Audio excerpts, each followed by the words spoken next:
What is up, everybody? Welcome to Haunting History, the podcast. I almost said Boogeyman Radio because I used to have a show called Boogeyman Radio. This is the first podcast that I'm doing here on Haunting History, and it's going to be an interesting one. The guests I have tonight, I picked them for a reason, and you guys are going to find out what that reason is here pretty damn soon. Before we do get into that, though, if you haven't yet, subscribe and hit the like button. And also, the live chat is going to be available, so if you want to jump into the live chat, you're more than welcome to do so. So, I do want to preface this with the fact that I use, for my internet, I use my high-speed data for my mobile hotspot on my phone. I use that for my internet, but I've been uploading videos for a streaming platform, and I kind of used up all my high-speed data. So I'm using low-speed data, so bear with us if there's any choppiness or if this stream turns into ass. Just suck it up. That's kind of a nice thing to say. I know. But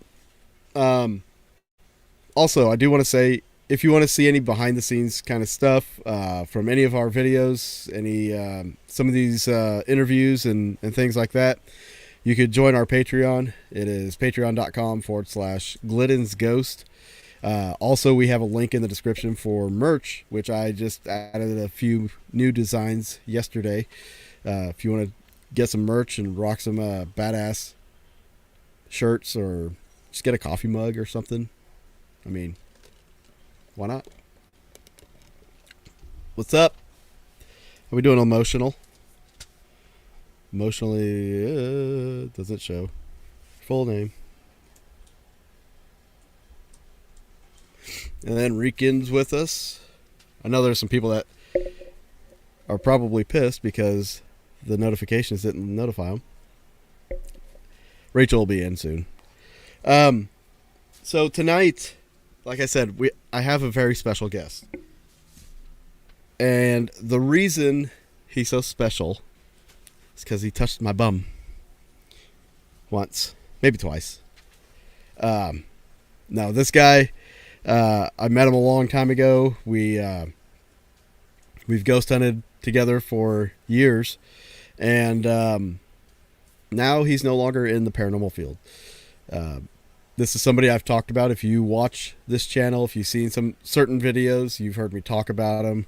In fact, there's clips of him in the video, and we'll get into that particular video later on in this conversation. But guys, tonight I want to introduce you to somebody very special to me, a dear friend, Mr. Gene Keys. Heyo! Hey everybody. I wish I had like a soundboard where I could do like claps and stuff like that. Wait a minute, I can try this. Mr. Gene Keys, everybody. Hello. Hi, kids. Do you like violence? Howdy. So, everybody, this is Gene. Now, Gene and I, we kind of linked up together. God, what was it? Either 2005, 2006, somewhere in there. But we'll get into that here in a minute. Gene, if you would, tell us how you kind of got interested into the paranormal field, into the paranormal back in the day. Like, what led you to get interested? Well, as a lot of the paranormal people around my age, 20? Boredom. Yeah, I wish it was 20. It was boredom, basically, and watching a lot of sci-fi channel, the Ghost Hunters, was big around that time. So, I was always looking for things to do in Missouri. I was very bored most of the time. So, a buddy of mine, had been talking about his house. He thought, there was some strange things going on at his house. So he invited me over, with nothing but a camera and a digital recorder, and was kind of hooked after that. So you didn't like grow up with the paranormal, just kind of something that your family talked about or anything? It was just TV? Well, we grew up, in the country, and anybody that knows Arkansas really well, around the Buffalo River area, Yeah. a lot of Native American land around there, and we grew up on 82 acres out in the middle of the woods. So, of course, we had ghost stories. Yeah. We'd see things. We would think we'd see things. Uh, but just like any other kid, it was kind of pushed aside Hmm. uh, as just being things that go bump in the night, or in the dark. You leave it alone and they'll leave you alone. Right. Parents tell you just lay in bed and shut up and put the. If you Suck have it to, up. hide under the covers. Suck it up. Yep, that's what we got told. Except my brothers, they would hide under my bed and they would push the bottom of it whenever. Yeah, Yep. used to freak me out. That's what brothers are for. Um, did your brother ever get into the paranormal as much as you? I know he joined us on a couple investigations, but like, did he ever really have that interest whenever, like, before we started investigating? No, he's always been interested in that kind of stuff, because growing up, we both seen, our share of strange things that we couldn't really explain. But What was that before you got into yes, investigating? yeah, that's when we were children, and then our dad telling us stories of things that happened to him when he was younger. My mom telling us stories that happened to her when she was younger, playing with a Ouija board, and stuff like that. So I think there was always interest in that. We grew up in a household. I believe the first movie we ever watched, way back when we had a VCR. We were the first ones that I knew of that got a VCR, and the first movie that we watched was The Exorcist, and Oh I yeah, good was start. I was probably 5 years old. So we kind of grew up with that, and then of course, the Nightmare on Elm Streets and the Friday the 13th and all that blood and gore. My mom really was into that kind of stuff. So, uh, So you mentioned some experiences that you guys had. What were some of those? I can remember being, we grew up kind of poor. So as my dad, when we moved here from California, I was only two or so. And I remember we lived in almost like a little travel trailer while he was building the house. And I could have been maybe 3 years old. And I remember it had this little window. And I remember, looking out this window one night, and there was a face mashed up against the window, and it scared the daylights out of me. And this I was, bet. I'm 50 years old. That was a long time ago, and I can remember that like it was yesterday. You know, uh, so things like that. We'd always hear things around the house. I do know, my mom told stories, as I was older, after me and my brother had already moved out, about having to get the house blessed because she woke up one night, and there was a lady standing at the end of their bed, Hmm. uh, looking at my dad. So, that caused them to, have a good friend of theirs come out and bless the home. So, you know what I mean? It was kind of that stuff, and then my dad, him growing up in the, with all his brothers, he had a share of stories too, that Right. uh, made you believe, So they never. I grew up in a family that didn't. I wouldn't say they didn't believe in ghosts. They definitely believed. And so when they told us to go to bed at night when we had a nightmare or something like that, it was just to suck it up and, like I said, leave it alone. It's not going to mess with you unless you mess with it. It wasn't. There's no such thing as ghosts. Right. Well, I mean, it sounds like it was like an open family when it comes to the supernatural and things like that. Um. So when you started investigating your friend's house, tell us about like what those investigations were like before you joined. Well, very surprisingly eventful. The house. We did a little bit of research on that home from the land and title company or whatever. Yeah. Found out when it was built and stuff like that, and then Just talking to him, and some of the experiences that he was having, he was talking about, his kids, or his daughter mainly having imaginary friends, Yeah. or an imaginary friend. So we did a lot of EVP work around the house, particularly in the basement, because that's where they would hear, a lot of the noises coming from, and a lot of the activities seemed to be based around their basement. And the first night I went down there and we did some EVP work, and I was really surprised when I got back home and listened to the audio of some of the stuff that I caught on my audio. And like I said, this is 2004 probably.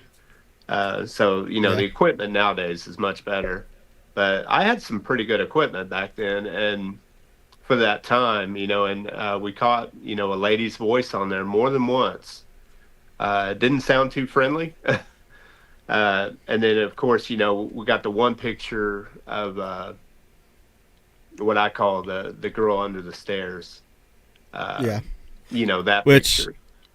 which I actually have that picture here. I'm gonna put it up here for everybody Okay, to see cool. this, because this picture was one of the first pictures you ever showed me. Um, this let's tell everybody what we're looking at. I'll let you do it.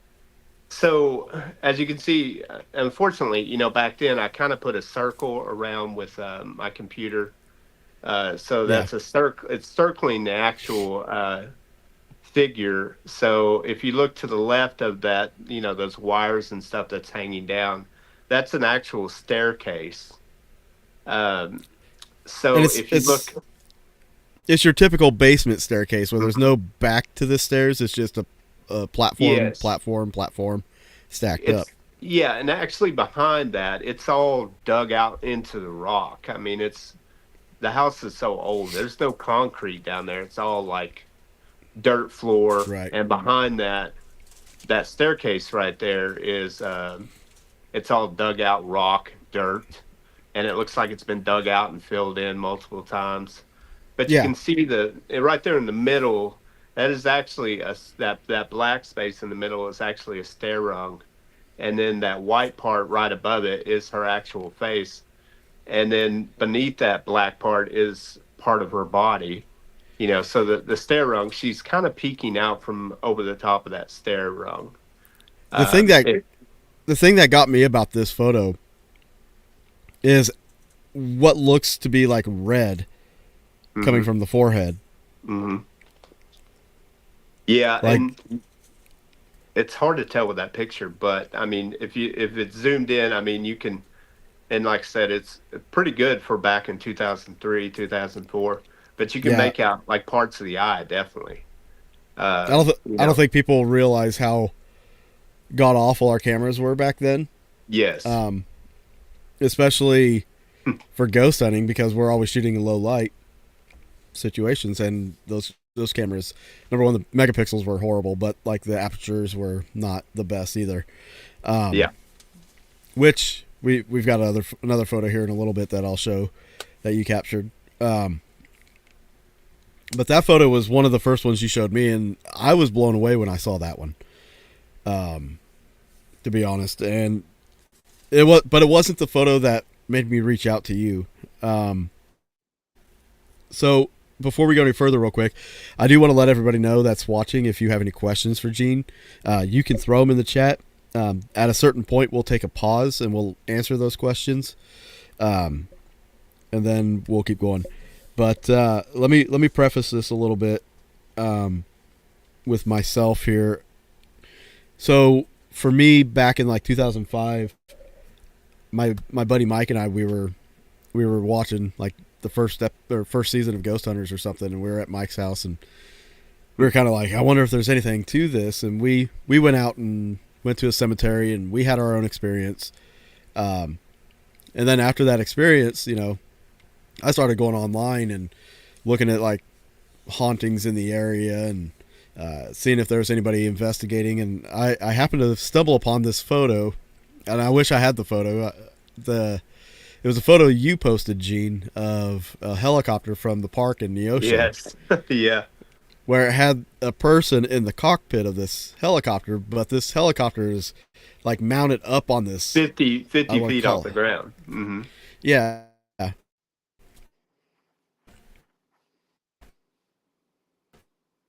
And I had to message Gene about it. And whenever I messaged Gene, the the thing I was looking to do was like I wanted to investigate that park, but I got to talking to Gene a little bit, and that's when I learned about Gene's investigations at the house, and then we just kind of linked up from there. And with that being said, Gene, I want to see your perspective on how we met. Like that's from my side, how I got a hold of you, how I found you. Let's see. I've never actually heard your perspective of how, it was for you whenever I contacted you, and how things kicked off there. Well, it's been. Like I said, I'm pretty old. It's been a long time, but I know I It's had 20 posted. years. It's been 20 Yes, years. I had posted some of those pictures on. Back then, I mean, there was a lot of ghost hunting websites from lots of groups. And Yeah. of course, the internet isn't what it is today, but, No. it took a lot of research and stuff like that. And I would post pictures and stuff and share with other people. And of course, everybody's throwing up their famous orb pictures. Uh, Oh yeah. Back in 2005, I mean, everything you seen was an orb, a Yep. lot of dust and, which I've had my fair share of pretty decent looking, what I would call an orb picture, but not Hmm. dust, you know. Um, Yeah. and then, yeah, you contacted me, and I can't remember exactly how. You probably emailed me back in those days, Yeah. or hit me on Yahoo Messenger, maybe. Uh, I can't remember.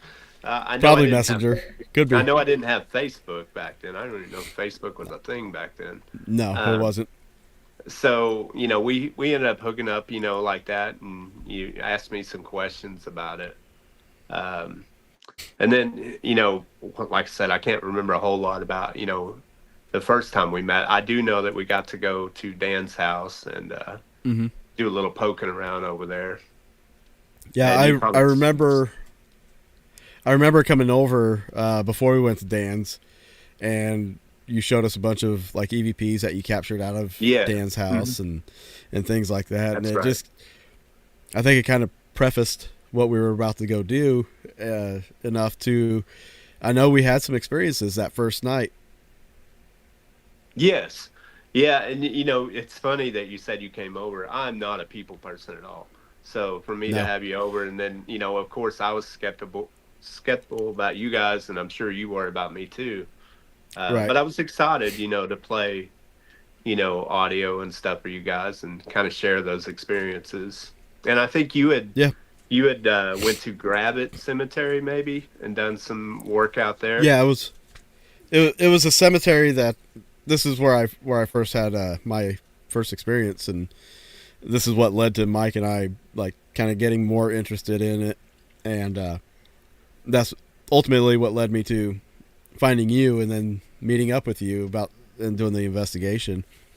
And I will say it was like after that first investigation at the house, like we had enough personal experiences there where Mike and I we talked about it for like a week, and we're like, you know what, we're gonna start up a paranormal team. We're gonna call it a. Well, we had to come up with a name, which we came up with the longest freaking name we could think of, apparently. Eel swim. Oh, so yeah, the Paranormal Investigators of Southwest Missouri is what we Hmm. called it, and Gene was the first person that we thought of like bringing in to the group. We're like, we got to bring him in. He was local, and honestly, he was the only person that we knew that was into the paranormal because back then it wasn't common like it is now. Like you say something about being involved in the paranormal, and everybody these days will reply with, "Oh, I know a house that's haunted," or "Oh, my Yeah. house is haunted," or such and such. Hmm. Back then, it wasn't like that. You got looks. You got a lot of weird looks, and you know, Gene his personality and everything, he came off as a good dude, and we were like, well, he's. It seemed like your vision aligned with ours of how to investigate and everything like that.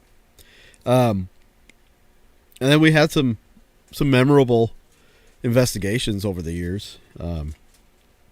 One of our favorites, and it was probably like our first big investigation, was the Crescent Hotel in Eureka Springs.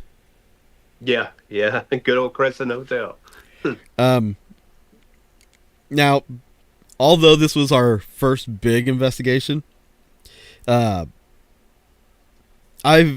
never had a bad experience from a business that we were investigating, like we had at the Crescent, and especially you.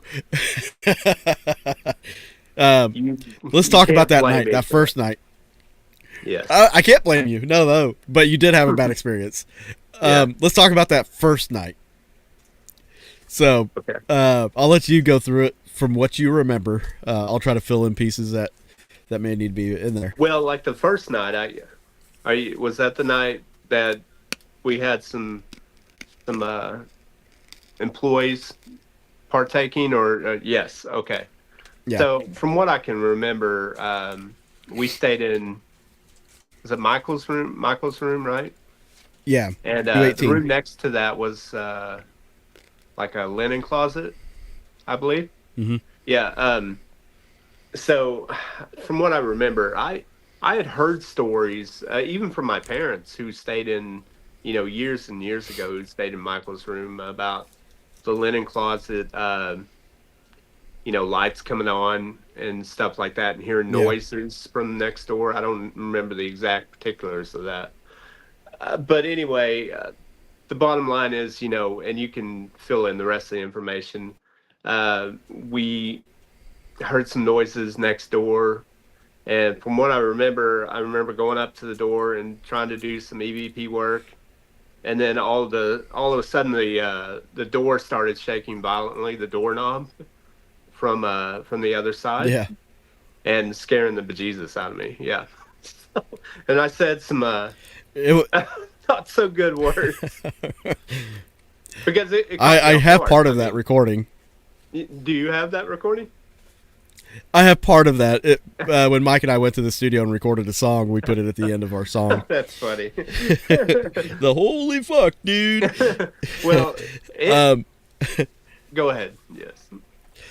So before we even started investigating, we actually got a tour from that same employee who walked us around and told us some things. He even talked about that linen closet and some of the things that happened in there as well. And, he told us about a suicide that had happened like 2 weeks prior to us being there. So they had this one room that was like, it was almost like the penthouse suite, like Dr. Baker's, but it was on the other side of the building. But they had that one closed off because of that. And, excuse me, get that burp out. And that almost ruined the whole experience. I mean, if you ask me, that guy should have been fired. I'll let you finish the story, but I'm still kind of salty about that. So, we were in Michael's room, and I remember we were hearing everything, and the light came on from that room because Mike was out on the balcony smoking, and he saw the light come on. And you guys went out to that window and were looking. You guys didn't see anybody in there. You didn't see nothing going on in there. And then you guys came back in, and I think I went downstairs to check with the front desk about getting in there or something. And if I recall, Gene, when he has his recorder, he always wore it around his neck. And I think, if I remember correctly, you took it off and you hung it on the door and stepped back from it. And I think it was just, I don't remember what you guys were doing, but I remember I was starting to come back up the stairs, and from what I remember you and Mike telling me, you were reaching for your recorder. Yes. When the door shook violently. Yes. And I didn't react any other way than anybody else wouldn't have reacted. Yeah, you reacted like a YouTuber. Yes. The employee came out laughing about it, Mm-hmm. and that's what pissed me off, was the fact that he was laughing and having a good time about it. We were actually being legit. Like we were trying to do something serious, and the guy just ruined the whole night. So like the next day, and the guy did get fired for it. Well, for that and for telling us information he wasn't supposed to. That led to us getting a lot more. What's the word I'm looking for? We got to investigate a lot more at the Crescent on their dime, which was awesome. Kind But of had it was that free reign of the Yeah. hotel. Yeah, which was awesome. You can't get that now, unless you're like Sam and Colby or somebody with billions and of. going back to him, he deserved every bit of it. That hotel that's their bread and butter. That's how they attract Yeah. business. If you've ever stayed at the hotel, yeah, it's beautiful from the outside, and yeah, it's Mhm. and in the inside, it's got its charms. But I mean, it's not like the rooms are spectacular. It's old, it's Yeah. musty. It smells a little bit, but it's got its own charm, and that's one of the draws to that hotel. And for an employee to go to that length, and for us to not even be able to see him from outside, Yeah. that tells me he's probably done that before, and he's got his own spot there. And I don't know how he did that. That's a good I really point. don't. But and there's no telling how many people had stayed there, and that's not right. Yeah. But But our, going through all of that and being able to come back again, I think was severely well worth it. That second time we went, like, we had some awesome experiences that we know we can honestly say it wasn't an employee. I think the most memorable for me was being in the dining room. dining room, definitely the dining room. This is why Gene clicks so well with us, is Gene's able to stay quiet unless he's wearing his leather jacket. Yes. The I don't infamous have a leather jacket. anymore. Hey, the Matrix was big, Yeah, No, that's what it was. no, it wasn't.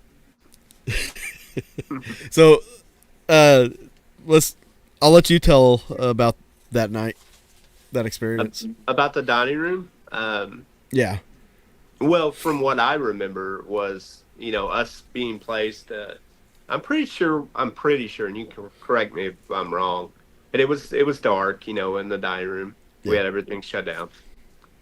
We were placed at different tables, I think, but not like far away. I'm pretty sure.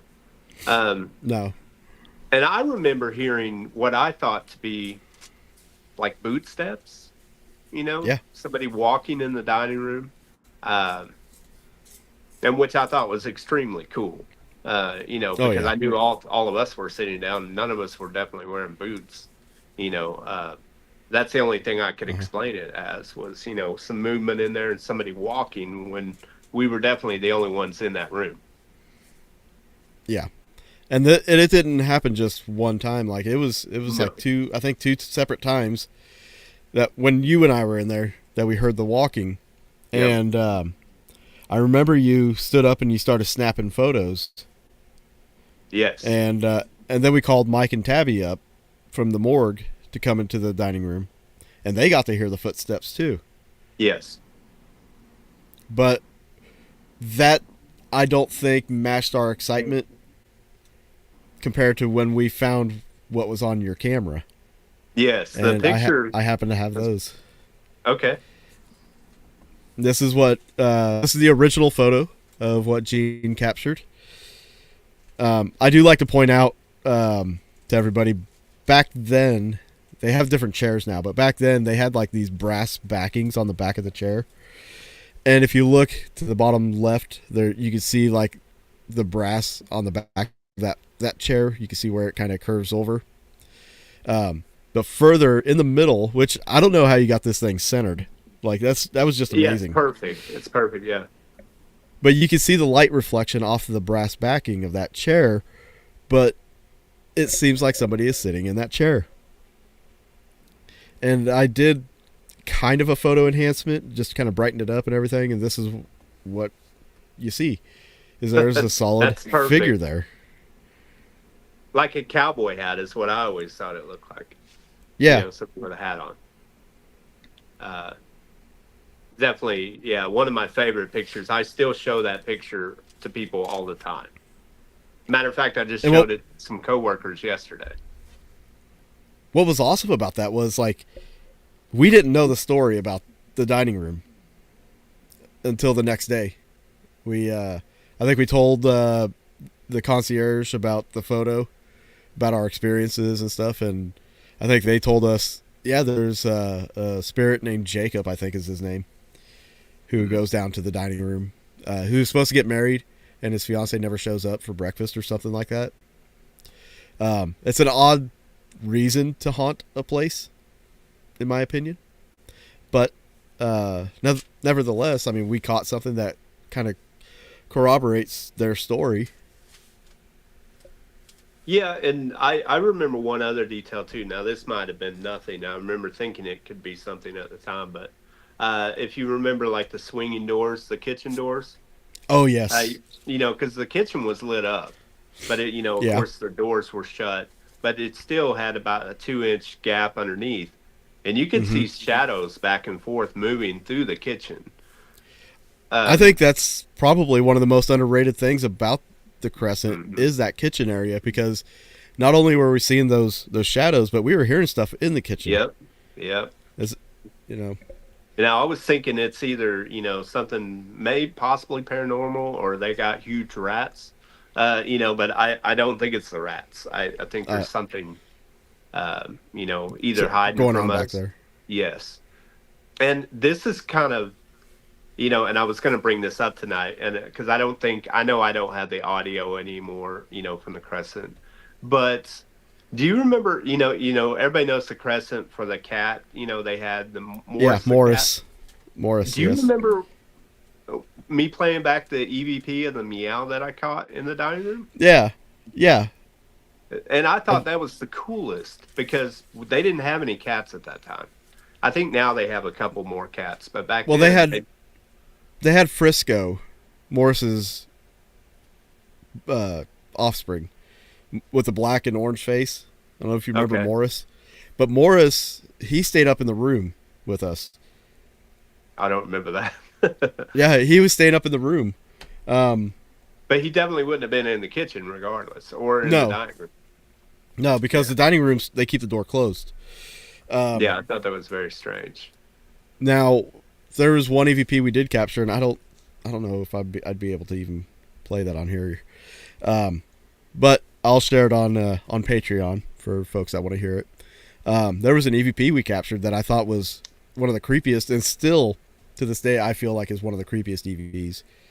When we were walking down the hall on the third floor, and excuse me, the uh, the cat runs right next to us, and you hear the bell on its collar like dingling. But as soon as you hear the cat run by, you hear like this sobbing or gasping for air. I don't know if you remember this EVP. I do remember that. Yes. It was the creepiest damn thing I'd ever heard because of the story of the girl that either committed suicide by jumping off or was pushed off the balcony, or the lady in the mist is what they call her. Just because of that being the area, that that told me so much. Like either she was brokenhearted or somebody was attacked. So, very disturbing EVP. Definitely. That place is ultra cool, man. I've always wanted to go back. I don't think I've maybe been back one time since, but I haven't stayed there. But there are like Facebook groups that do like just people sharing pictures of the Crescent Hotel and sharing their experiences too. And a lot of those are pretty rough, you know, when you look at some of their pictures, you know, you get a lot of the orbs and stuff like that.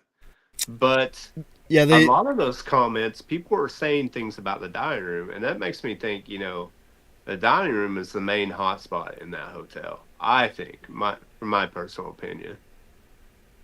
Yeah, there was, there's one experience that you and Mike had.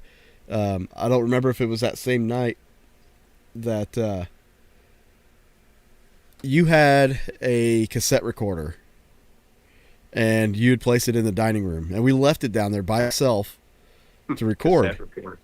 Yeah, What's it was that? one of those. It was one of those big square ones with the push buttons and speaker on Yes. top. And you and Mike went back down there to go get it, and you went in there, and I was still out in the lobby, and you guys were in there for like I think maybe a minute, and then you guys come running out with the tape recorder because somebody said something right behind you guys. I don't know if you remember that. I remember vaguely something like that. Like I said, it's And been 20 years. you I know, had wished we'd. I don't remember if you guys shut the recorder off right before it or after it, but that'd be a recording I wish I'd had. yeah. I mean, we were so, new at everything back then. And, Yeah. the equipment, we had, was pretty bad. But Yeah. for what we were using it Oh yeah. for at that time, wasn't, but compared to today's Right. equipment, now everybody's got a cell phone. We didn't have that back then. Not everybody had a cell phone that took Yeah. great pictures and audio. Might have had a flip phone. You know Yeah. what I mean? It's Oh it's a yeah. lot different You throw your nowadays. phone at a ghost. You could, yeah. The I ghost would probably laugh at I you had because what? he probably got the newest iPhone. Uh, Well, back then I so had like a my flip phone was one of those that was like a metallic, like an aluminum or whatever. It was yes, almost stainless steel. it wasn't the Razor But phone, was it? Was it a Razor phone? no, no, no, no, no. No, Oh, I wasn't that not rich. that Oh my god, fancy. not that fancy. It's either that or the BlackBerry. The BlackBerry, yes, beautiful. Um, another investigation. I think that I feel like it was a great investigation, but it was surrounded with some controversy, and I just want to talk real quick about the Sally House Yeah. investigation Oh, oh yeah. because Man, I had because the forgotten about that. I had totally forgotten about that. I don't know how you could. I don't know how you could because you had quite an experience there. We Yes, all yes, had I quite an did. experience there. Um, Yeah. we're going to talk about the haunting first. The those experiences first. Um, so we we tried for a little while to get into this place, and this was probably I want to say 2007 when we went there. It's probably 2007. Um, but when we got there, Mike and I we wanted to go meet up with the Pickmans so we can kind of interview them and get their take on everything. And we were gone. I think we were probably gone for an hour or so, while you and Tabby kind of set up. Back then people actually set up DVR systems, and then our DVR systems were. Let's see, we had VCRs, we had the DVD recorder. I think we had two VCRs and a DVD recorder. But I think at this point, I think maybe we got our 4-channel DVR system, which I still have. I still have that old beast. Oh my gosh. Um, and we left you guys to set up those cameras and things, and when we got back, you weren't yourself. Do you remember that? I do remember that very clearly. Now that you brought that up, I mean, you know, I was, I don't know how to say it, but I was just kind of anger was just overtaken, with my body. It's very strange, and I think I might be wrong about this, but you're right. We were in there setting up equipment, and we had went down to the basement, and done some equipment stuff down there. But yeah, I don't remember exactly, but I know my whole mood was just like I wanted to tear Ass. somebody apart. I mean, Yeah, and I am not that kind of guy. I mean, you know, I've always said Gene is one of the most stoic, nicest people you'll ever meet. He may not be like a people person, but he works in, with customers and stuff, so he has to be. But that's like, you are always calm and collected, and you keep to yourself. And but when we got back, you were not. You were none of that. no, and I didn't even realize that, how I was being, until you guys said something to me about it. And, it's just, it's one of those feelings I can't explain, Yeah. just anger is all I can say. I was just, man, like I said, Now, I wanted to hurt somebody, and do you, I'm not that way. looking back on it, do you feel like, can you, if you put yourself in that time, um, do you think there was an awareness of it, like whenever we made you aware, you could separate yourself from it and see it? Yeah, when you guys said something to me, I mean, I was like, wow, why did I, why was I acting that way? I, I don't guess I realized how bad it was, and I just felt bad, I guess, but I didn't realize at the time I was being that way. If that's what you're Yeah. asking, no. And then afterwards, you guys pulled me aside, and I'm like, well, then of course I'm like, oh, I'm sorry, I didn't, I don't So know what to tell you. I just something came over me, and you know, I'm not saying I was possessed or anything like that. It's just no, no. yeah, just I don't know. It's just sometimes, and I like again, I don't want to make accusations or anything like that. I think sometimes things, latch on to you, feelings of dread, or maybe where something bad did happen. Hmm. Maybe for a brief moment that touches you. You know what I'm saying? Yeah. And it clings on to you. And you hear stories about older paranormal people talk about energy and stuff like that. And I firmly believe, they, maybe a spirit could attach itself to you and give you a brief moment of what they went through or what they're currently feeling. And maybe that was their way of telling me to get the F out. Sorry, Now I want to put. I don't know if we Yeah, can cuss.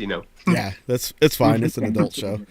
Yes. Um, to put it in perspective for people, we drove 5 hours to get there. When we got back from meeting with the Pickmans, Gene was ready to just drive home. He was Yeah. he was gung ho about just packing up and leaving. He's like, I don't give a fuck if you guys stay here. I'm gonna go. We had to take him out of the house. We got to this into the street, in the middle of the street, and we're like, "What is going on with you, dude?" We're like, "What? This isn't you. What is wrong?" And yeah, like you're like, I don't know.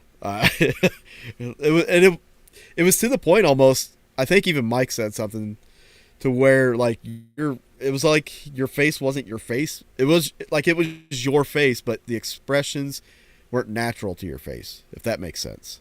Yeah, I remember him saying that. Yeah, and I that that makes a lot of sense. I'm sure some of my coworkers could probably tell you I get that look all the time, but you know, I can't explain it, and I don't remember it, but at the same time I do. I remember that feeling of just like heaviness and just like fuck you guys. You know what I mean? And Yeah. that's the way I felt. Like, what the fuck are we even doing here?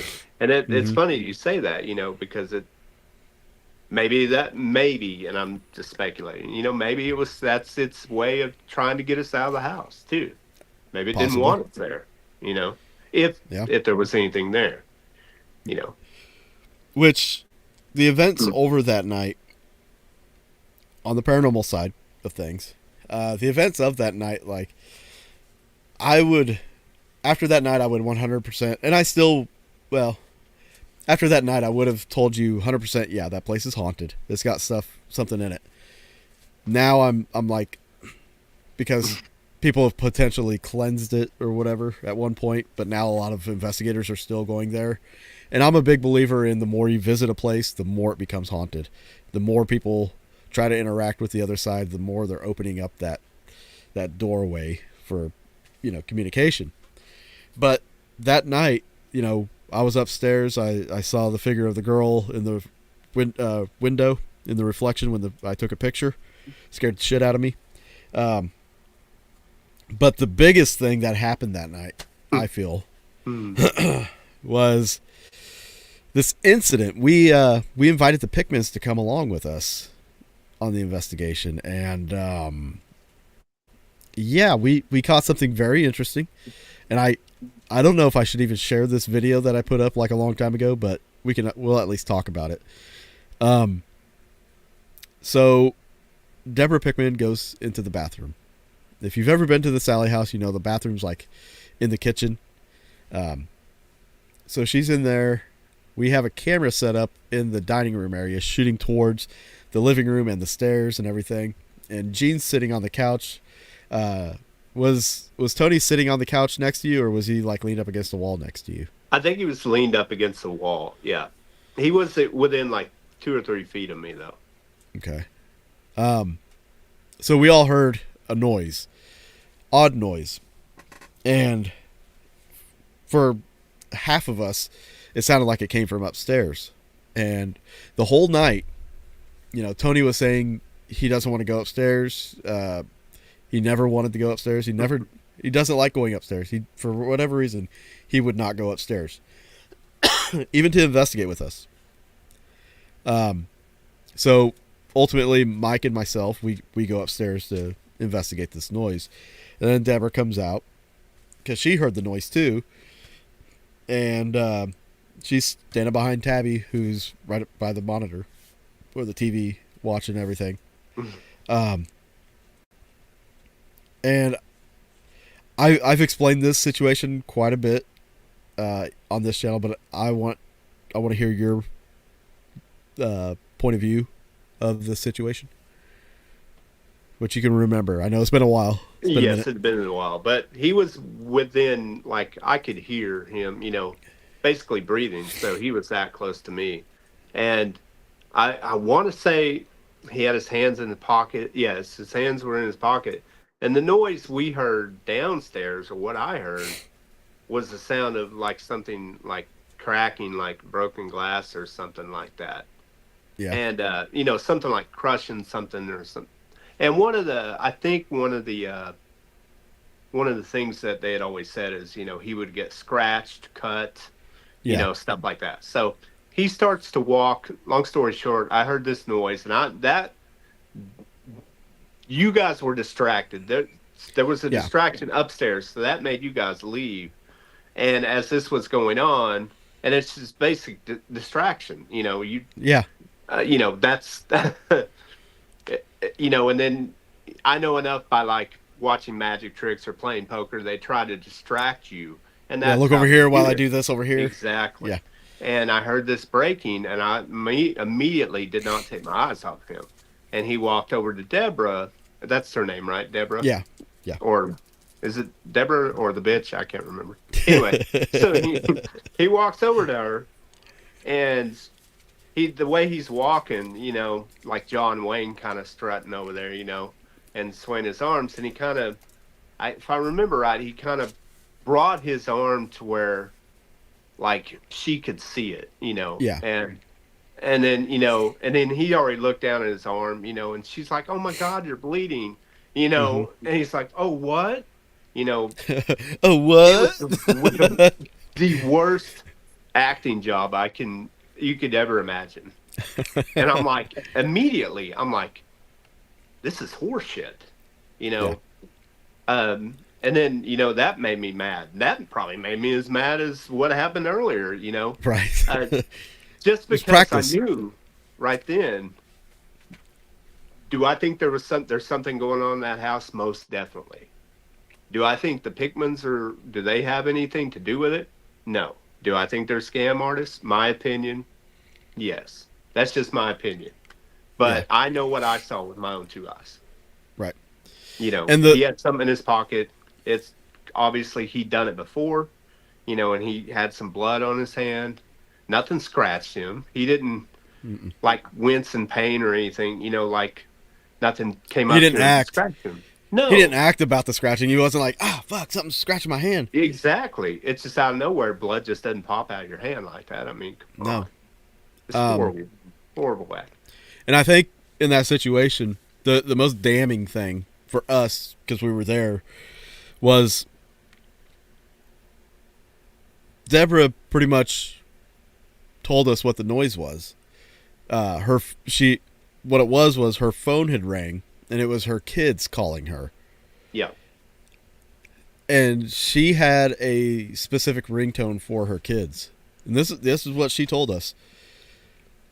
And this happened like, I don't know, maybe 20 minutes after this whole ordeal, when she checked her phone. But her kids had a specific ringtone. Now you tell me one mother who has a specific ringtone for their children who doesn't know that ringtone when they hear it. I Yep. mean, that's got to be the most damning thing, because that was the noise that we heard, was her damn cell phone, and she knew it.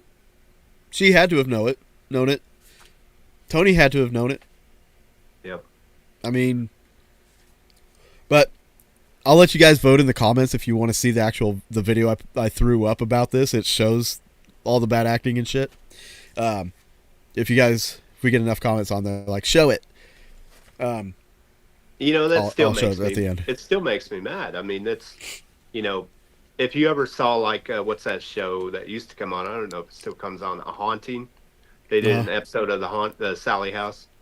It was a real letdown. And that up until, what had been a really interesting investigation. And that still made it pretty interesting, because to me, a good paranormal investigator, and this is the one thing you can take from like the ghost hunters, they go to disprove a haunting. Yeah. And then sometimes, you can't disprove it.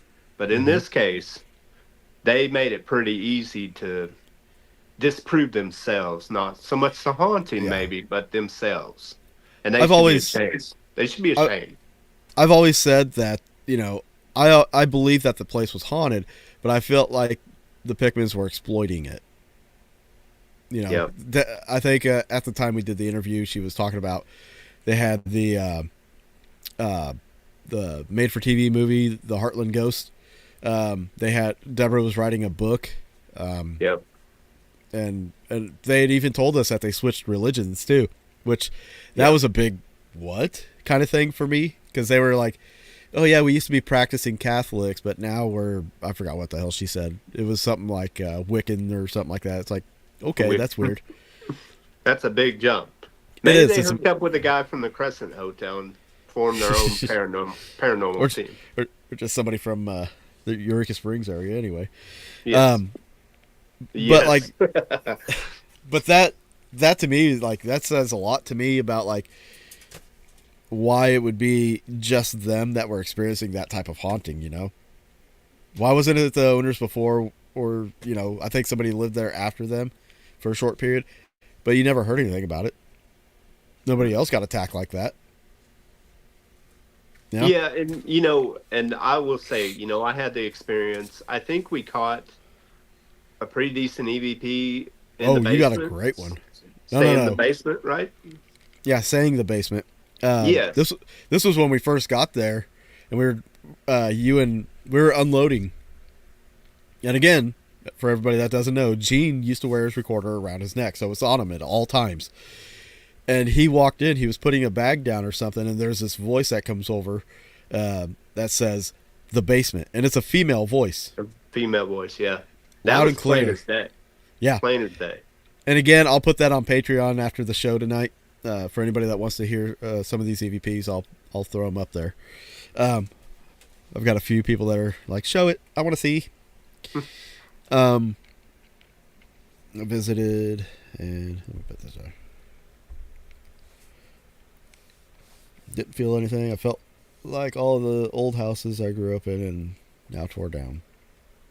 Yeah, the last time I was at the Sally house, I didn't feel a damn thing. A damn thing, son. Yeah, I don't know. They're bad people. And that's what gives a lot of people, a lot of haunted places like that, or technically haunted, a Yeah. bad name.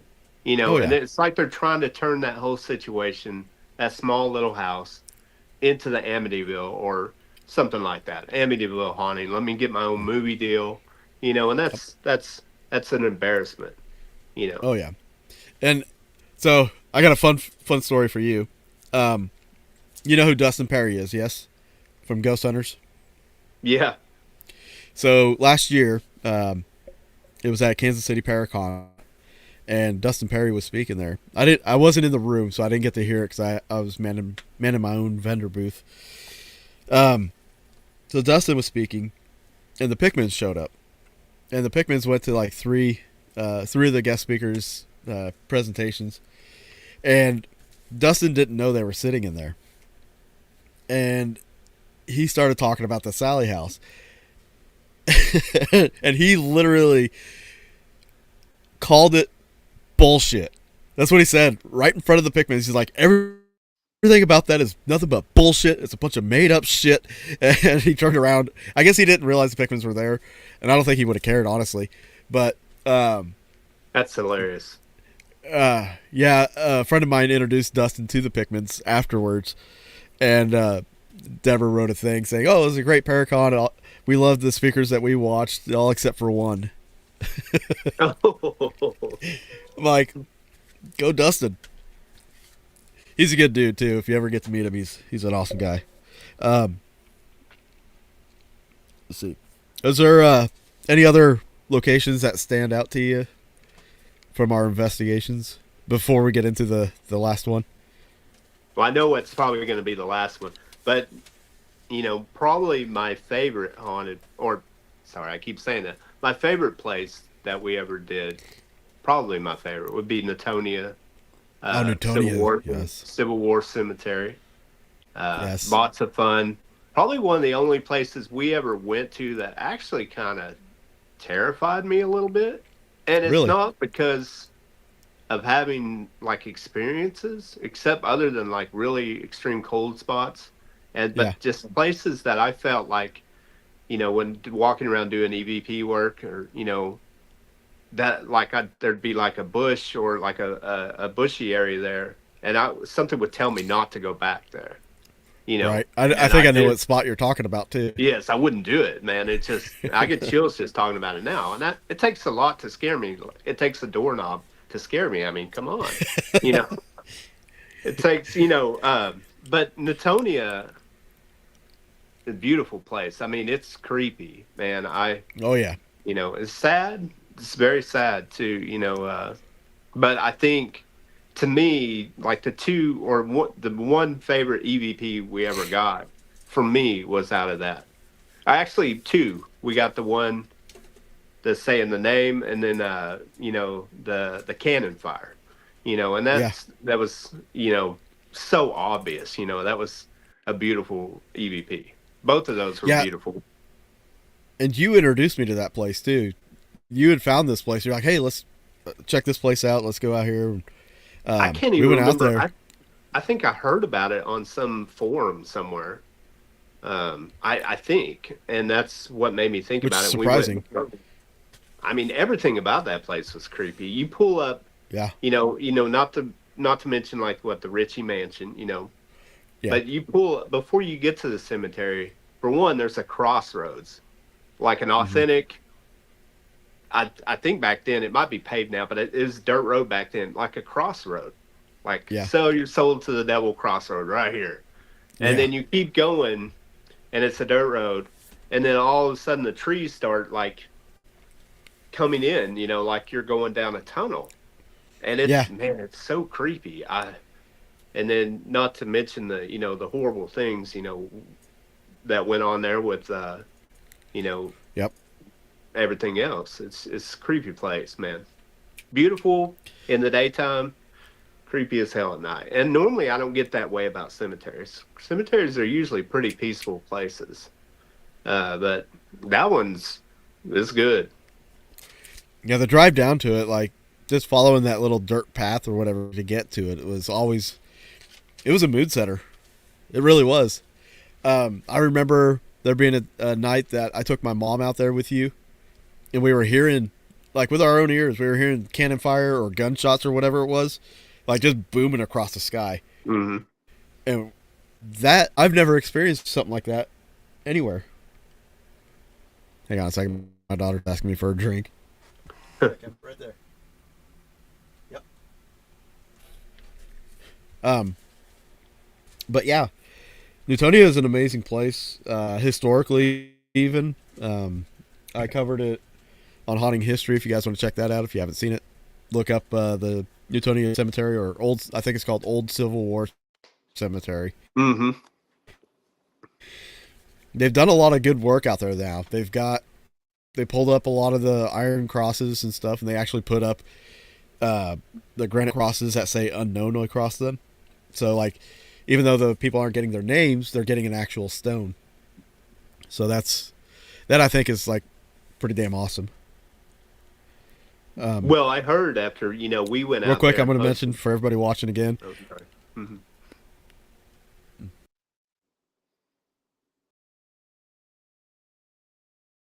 I can't hear you. There we go. You can go ahead. Oh, I was just gonna say, once we went out there, and now it seems like so many other paranormal groups have went out there as well.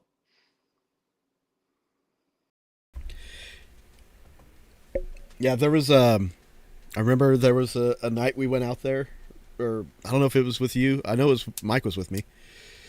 We went out there, and we had seen, like, there's a new cemetery, and then there's the old Civil War cemetery, and we were driving by the new cemetery, and we saw some flashlights out there. We're like, oh, I wonder if somebody was looking for the old cemetery and was investigating that cemetery. Next day on the news, somebody had bashed a bunch of headstones at the new cemetery over there. We're like, oh shit, that's gonna get that whole situation shut down pretty damn fast. But luckily, it's still open for people to go out there and visit. But yeah, that place is immaculate. What I was gonna say was, if anybody has questions for Gene, feel free to throw them in the comments or in the chat there, and we'll get your questions in. I think, Gene, it's time to talk about the elephant in the room. The Brown Mansion. Okay. So, for anybody that doesn't know about the Brown Mansion, this is a huge mansion that's in Coffeyville, Kansas. Coffeyville is infamous from the Cowtown days, when the Dalton gang rode into town and tried to rob two banks at the same time. The town folks found out, they had a big shootout, killed the gang, all except for one, Emmett Dalton. But the Brown Mansion, it was built in 1911 by William Brown. He was pretty much into everything, like lumber, oil. He was involved with the bank, natural gas. Like, the guy was involved. His wife was like 4'8". He was like 6'2" or 6'4" or something. And they built the house to suit both of them, and like, they had short steps, but they were wide, which was really neat. But we went there. We went there a couple times. The first two times we went there, well, the first time we went, we had some experiences, and we had talked to them about letting us, host events out there. And this is back in, like, what, 2008? 2007, 2008, yeah. Yeah. And so they let us in to do that. And this is, again, back in 2008, this is like before people were really doing events like they are now. And we were doing, like, I think we sold 15 tickets, $100 a pop. We sold out, and we did our first investigation there with a group. It went really good, and so we decided to set up another one. This second time we did the investigation turned out to be like a banger. Like, it was like, sorry, Gene, but it was like one of the greatest investigations ever. uh, event wise. Um, the reason for that is because of the level of activity that we had was just unmatched. Like, I've never had this kind of stuff happen before or since, and we'll get into a little bit about that night. So we sold 15 tickets. A lot of them were college students. There was a guy from the college named Brandon. There's a funny story with him. I'll get into afterwards. But it was Gene, myself, Mike, and Tabby. Gene and I, we took a group to the second floor to Donald's room, the son who passed away at the age of 11, on November 11th of 1911. 11, 11, 11. Yeah, crazy, isn't it? At the age of 11. Um, so we took a group up there, and Mike and Tabby took a group down into the basement.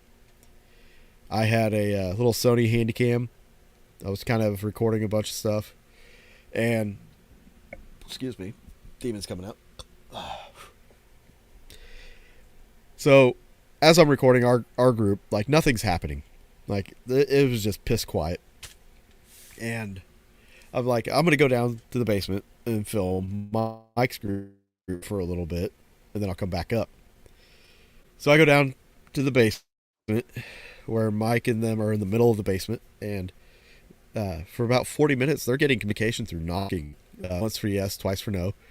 And it was clear communication. Hang on a second, my daughter. Hang on.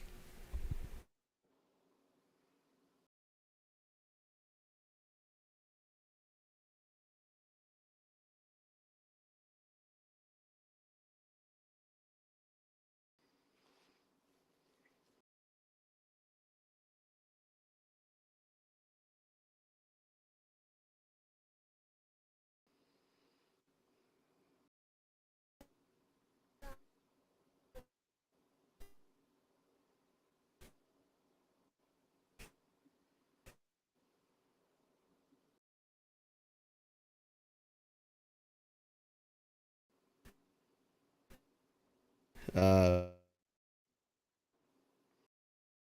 so I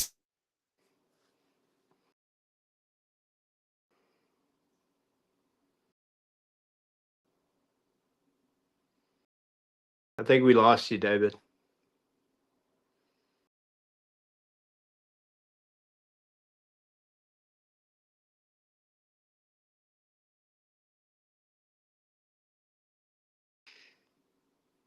Oops.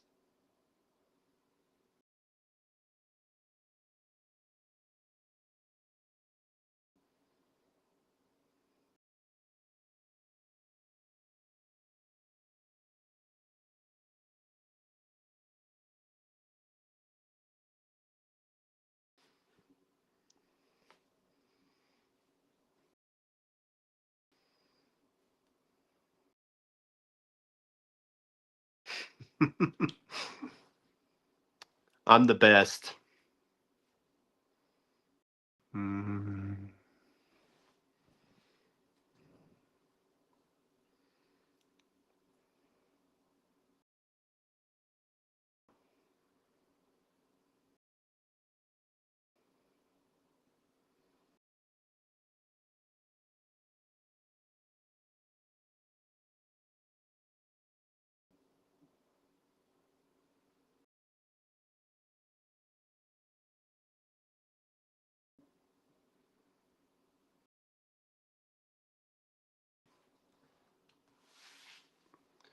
Well, I don't investigate anymore, for reasons, I don't really investigate a lot anymore because of reasons we'll find out about.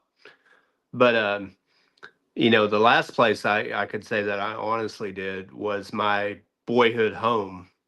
I did it with my son. It was shortly after my mom passed away.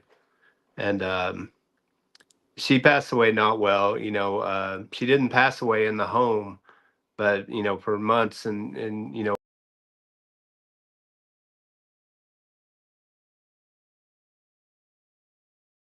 Oh, can you guys still hear me? There we go. And we went there after my dad had sold the place, or was going to sell the place, and he had already moved out. So the home had sat empty for about a year. Uh, and we went there and just did a little EVP work at night, and with just me and my son and my ex girlfriend. And the things that we heard there blew my mind. And hearing voices come from upstairs, and and then it, like I said, it really does take a lot to scare me, especially with the paranormal. And we left shortly after that because we were getting like responses to right away. I would be like, is there somebody upstairs? And that was my parents' bedroom, and that's where, unfortunately, my mom spent a lot of her time when she was very sick. um, and we could definitely hear what sounded to be like, a woman's voice moaning, and like just like it's standing right next to me, you know, and it scared the daylights out of my ex-girlfriend and my son, and to be honest, me too. And we got the hell out of there. And then that house is ever there he is. It, I don't know what happened. Like my whole internet like went down for a second. they're making me tell a story. So, Oh, okay. but yes, it was a long ride home, and we got some very strange EVPs that when I got back home and plugged it up to the computer, and definitely. And I'll tell you this, and I think I've told you about this, David. Um, One of the questions was, I asked who it was, and it's the reply I got on my EVP recorder was, "It's your mother." Yeah, I And remember that. it's not, for one, my mom would never say that because my mom hated that word. Hmm. So my mom was always mom, or yes, ma'am. That's it. No, no, nothing else. And so by that, I played it for my dad too, and it scared the daylights out of him. He wouldn't go back out there, and he Right. sold the land. But you know, my mom would never say that, never. So Say hi. that's one place that I would not probably. I mean, it would take a lot for me to go back out there. Me and my brother went out there like 6 months ago. Not out there to do investigation work. We just went out there to visit, and now the house is deteriorating. But I think I'm one of those. Oh, there's the daughter. I'm one of those people that believe in, you leave a space empty, something's gonna invite itself in. And I Yeah. think, and yeah, to answer your question, yeah, I did have experiences growing up. Like I was saying earlier, my parents had to have the house blessed. After I had moved out, there was some situations where they seen a woman, standing at the foot of the bed, and you know, I don't. My mom would never lie about that, never. And so they had a friend, come out and bless the house. So, but yeah, that's one place I probably would not go again and do EVP work. I don't. I would not go there at night. I mean, I would, but I'd have to have the right people with me, David, if you ever want to go. So, Right. but it's that place. That place kind of terrifies me, Natonia, and then the Brown Mansions kind of makes me a little queasy too, for obvious reasons. All right. Say hi real quick. Hi. Hi. Say hi to everybody because there's a lot of people watching you. Mm. There's other people watching you. That camera right there. Hi. All right. Um.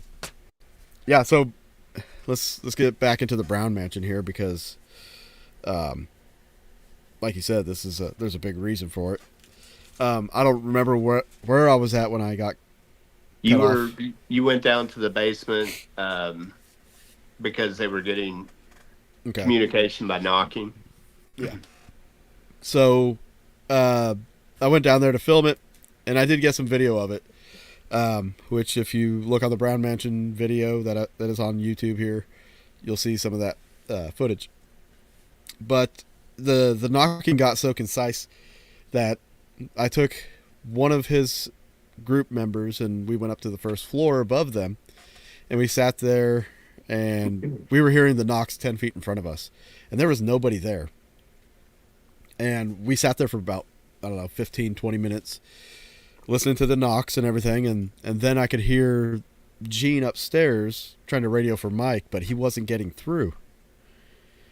So, at this point, after several tries, we're like, okay, well, let's go see what Gene needs. And Gene, I'll let you kind of take it away and explain what was going on up there and what have you. Well, and so I was in a room, whatever the kid's name was, he just mentioned a minute ago. It's kind of fuzzy on the names and such, but we were doing EVP work. I had a room full of basically teenage girls in there, with me. I can't remember how many there were. I think there was five or six. But I remember, so the room there, if I remember right, it connected to like a bathroom. And then that connected into another bedroom. Yeah, the master bedroom. The master bedroom on the other side, right? So from where I was sitting, which was over by the window and by the bed, I could see through that hallway, which was the bathroom, into the master bedroom. So it was normal, we didn't, I didn't feel anything. We just, I was just doing normal EVP work. And about that time, I looked over and through the bathroom and into the other room, and there was a woman standing there. And, of course, I was shocked, at first. I'm just like, there's a woman standing there. You know what I mean? Yeah. And my immediate reaction was to get up and go towards it like a fool, like a darn fool. So the moment, because what I had planned on doing was, she was looking like right at me. So what I planned on doing was like going through that bathroom, maybe pushing her out into the hallway where, maybe run into David or Mike, or whoever might be out there. So what happened was by the time I got on my feet, something completely knocked me on my ass. To put it in certain words, I mean, when I say knocked me on my ass, I mean with like the equivalent of being basically hit by a football player into a chair, right? To an old chair, historical chair, probably. Broke it. Yes, and I can't describe it as like pain. But, all I can think about is I'm trying to make it to, that the woman I seen. And I'd never seen anything like that in my life, just a person standing there looking at me. And I try to make my way to it, and then bam, like a truck. And then I'm a pretty decent sized guy. Back then I was probably 230 pounds, knocked me off my feet in front of this room full of teenage girls, which are not happy about the situation, probably they're huddled in the corner screaming. Yes. And I tried to get up, and every bit of energy was gone, and my legs, were just jelly. I could not walk. I think I made it to the bathroom, maybe, but I couldn't make it any further. I couldn't hardly talk. I wasn't probably very coherent. But just in an instant like that, thank God that chair was there. I could have ended up on the ground out, out that 2-story window, Yeah. But I'd never seen anything like that in my life, and I don't want to say I was scared. I wasn't scared. It's not like I looked over and there's, A demon? A horrible figure, a demon or anything like that. It's just a lady standing there looking at me. And so my immediate, thought was to go after it, Yeah. I'd never seen anything like that. How many people can say they've ever seen, something with their own eyes? This I isn't an think or. maybe I mean, I think maybe like the TV show, like Ghost Hunters, how they always told their guys not to run whenever they see something, kind of influenced everybody in the paranormal community, especially at that point, to not be Brian Harnois and just dude run, yeah. Or which I holy think kind of shit, lends, dude. yeah, which I think kind of lends to your reaction to pursue. Hmm. And how many people can say they've seen, that, you Yeah, can't. I mean, and I couldn't believe my own eyes, but, and then to be hit with a force like that, and I've never been hit like that before. And like I said, it wasn't right. pain so much as it was just like pure force, and then now the chair Yeah, hurt.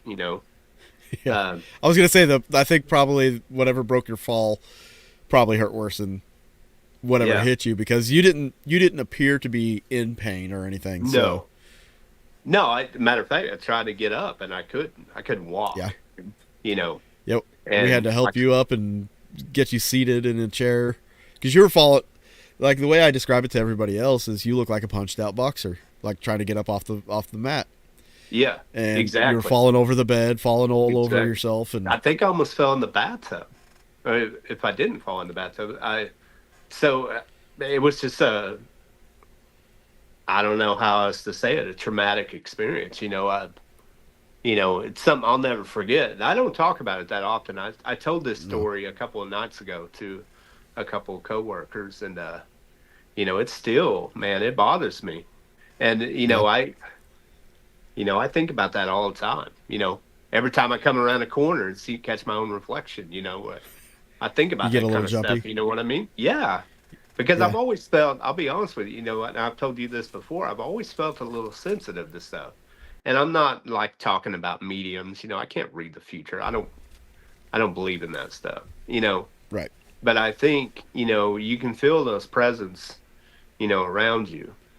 And that's what made me kind of look over there, and made her look at me. And by God, I paid the price for it. I know that because I never had my ass kicked like that. And sorry about the language. I know your daughter's there. But it was crazy to hear it too because she can't hear. okay, good. Because I felt I have bad. headphones on. Um, no. What's crazy is whenever I decided to go up to see what you needed from Mike, there. So in the Brown Mansion, there's stairs and then a landing and then stairs the hallway. And I got to that landing, and that's whenever we heard the loud boom from him hitting the ground. So I come running up the rest of the stairs and into the room, and I see Gene kind of trying to stand up or whatever, and I look over and all the girls are huddled up in this corner, absolutely freaking out, dude. Um, if you remember, this is if you've ever watched The Conjuring, and the scene where the lady jumps off the armoire onto the girl, and then the dad comes running into the house. I felt like the dad running into the house, going, "What the hell is going on here?" Like, I had the guy that was with me. I had him take the girls out of the house, and then I told him to go to Mike and have Mike do the same with his group and bring Mike up here. Um, but yeah, like once I got you seated, I tried talking to you, and yeah, it was like you're talking gibberish, like if you were really drugged up, you're like, it's like, the hell, I've never experienced anything like that before or since, and you know, I This is think this wasn't no like glass breaking at the Pigman's house. I mean, this was, this is a full full on, force. You know, something did not want me in going in that direction. Whatever it was, and unfortunately, well, I say unfortunately, it's a good thing that it was one of me and not one of the girls there that one of was the with guests, us. yeah, Yes. for sure. But again, this kind of lends to this whole thought process, I mentioned earlier, like the more you visit a place, the more active it becomes. But also, on the flip side of things, the more you investigate, the more you're apt to pick up on things. And I think at that time, you've been actively investigating for 3-4 years, and we were doing a lot of investigating, and just being in that environment at the right time, you were able to pick up on it. And unfortunately, I think Mr. Brown was able to read your mind, because the spirit down in the basement claimed to be Mr. Brown. And, the woman you saw, I remember you describing her to be a short woman. Woman here. I remember when we were talking about it upstairs, or actually downstairs, because we went downstairs. I just remembered something else from that, but I'll bring it back. But when we went downstairs, all the communication with Mike and everything stopped right before you went after the female. And we kind of figured that this wasn't anything necessarily malicious. It was just that you were going after Mr. Brown's wife, and it was kind of like a defense thing. Like, stop, don't you hurt my wife kind of thing, Cross the line. Yeah. It put me in check, and literally. Yeah. And like they said here in the comments, that'd take a lot of energy. It definitely did. Yeah, I was no small guy back then, probably 230, 235 pounds, Yeah. But the other thing is, well, with the energy, I mean, that place is so active. Like, I've never seen a place like it, where I don't know how many times you never went back there after that, but I think Mike and I, we'd been back there like, I don't know, 50 times. Like, we went back there a lot, and every time we had activity, even with groups. But I'm going to bring something back here. After you kind of got yourself figured out and collected and everything, I don't know if you remember this, but you, Mike, and myself were still in that room talking about things. You were kind of explaining things to us right there, and I had my back to the bathroom. Mike was to the right of me, and you were in front of me. And I remember feeling this cold wind hit my back and go off to my right. And I didn't say anything. I just happened to look down, and I looked over at Mike, and Mike's like he felt something passing through too. And I was like, yes, you felt it too. Got validation right there. I remember that happening because of what just happened. And like, the whole collective of that night was just so intense. The funny thing I wanted to talk about as well, the Brandon guy. This was the hilarious thing. Before all this even happened that night, he left. He left, I think, I don't know, maybe about 10 or 11. The next day at the college, what happened that night was all anybody was talking about at the college. Like, it was the talk.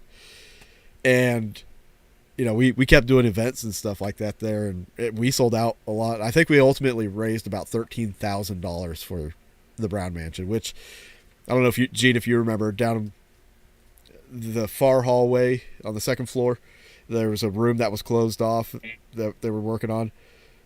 That money went to help pay for the renovations of that room and the chimney that was outside of that room.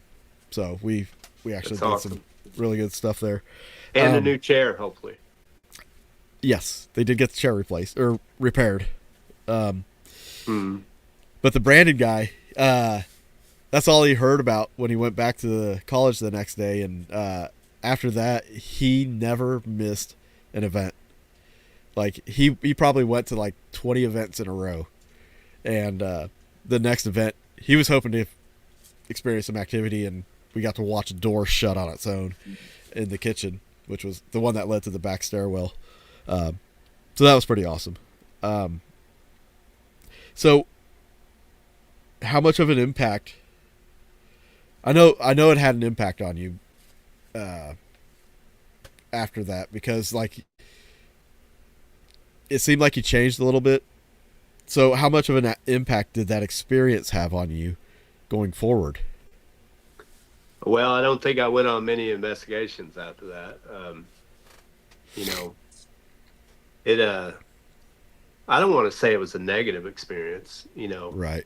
that's something that, like I said before, that most people, 99.9999% people don't get to see and don't get to experience. Hmm. Um, it could have turned out very different, you know. I in my It made me look at, spirits and, so-called hauntings in a new light. It made me have a lot more feelings for, you know, what you might call the dead. Hmm. I got to the point where, and like the guys that do the ghost adventures, Oh yeah. I can't stand to watch them, and Yeah. it made me respect a lot more, uh, of that's, the dead. I don't think what you do is bad. I never Right. thought what we did was, horrible. We wouldn't Yeah. like try to bring things out with provoking. I never thought that was the way to go. We never messed with Ouija boards. You know, uh, but I got to the point where I thought to myself, enough's enough. I've been warned, I guess, and hopefully, you know, uh, and it still bothers me. I ain't gonna lie. You know what I mean? Like I said, Hmm. sometimes I'll go around a corner and catch my own reflection and jump a little bit. Yeah. Um, it's just one of those things it'll stick with me for the rest of my life. You know, and I'm not saying that's in a disrespect. In a bad way. Yeah. It's kind of reassuring to me. I'm not, for those that know me, I'm not a hugely religious person, but it kind of makes me feel like, we're not alone. Well, I know we're not alone, and whether Yeah. that, just be, you know, people that are, not on this earth, and for traumatic reasons they come back, or, maybe they just want to be here. Maybe they just want to be left alone, you Yeah. know, and sometimes they do want to communicate, and, but I consider myself very lucky, and, it kind of shot my nerves. I ain't gonna lie. It's hard for me to go and do things like that anymore. Yeah. And and then follow it up going out to my boyhood home, and another experience out there. And then like I said, I think I've been very fortunate, very lucky. Most people don't get to see that kind of stuff, Right. and I did, and I can tell people about it, and I think they could see on my face, I wouldn't lie about something like that. You Right. know what I mean? And there was Yeah. people there, the only thing I regret is we didn't have video. Yeah. I think we had audio, maybe. You know, um, that's a shame. Oh But yeah. that's the way it is, right? Every good ghost story, Always happens off camera. that's right. Everyone, every time, but that's what makes a good ghost story too. Um, So I know I think last time I was down there visiting you, you told me that that you still see her face, like yeah, it's ingrained. yeah, Like how much detail? Because I know from my own experience, like I don't know if you remember Leon Dobbs, his house in Leon. Carthage. Yeah, Um, when I saw the head over his shoulder, like I still know every detail of that exact moment in time. That it's like a photo taken in time, and it's now ingrained in my brain. How much of that is still like detailed, and how prevalent is that in your memory? well, w- when I say I can still see her, to be honest with you, she was quite a distance away from me. Yeah. So I can't tell you, like, and it was dark, I can't tell you what color her eyes were, Right. or nothing like that. I can tell Yeah. you what she was wearing. And of course, it's like the white dress, that everybody tells every ghost story, about a woman, Lady in White. Yeah. what's what seemed like maybe a white gown, or, Yeah. maybe a nightgown, who knows?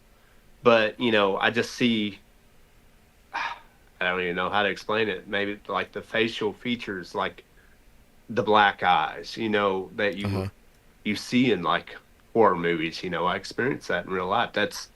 It wasn't like threatening, but they were just like no eyes more than anything. You know what I Yeah. mean? Just looking through me is what it felt like.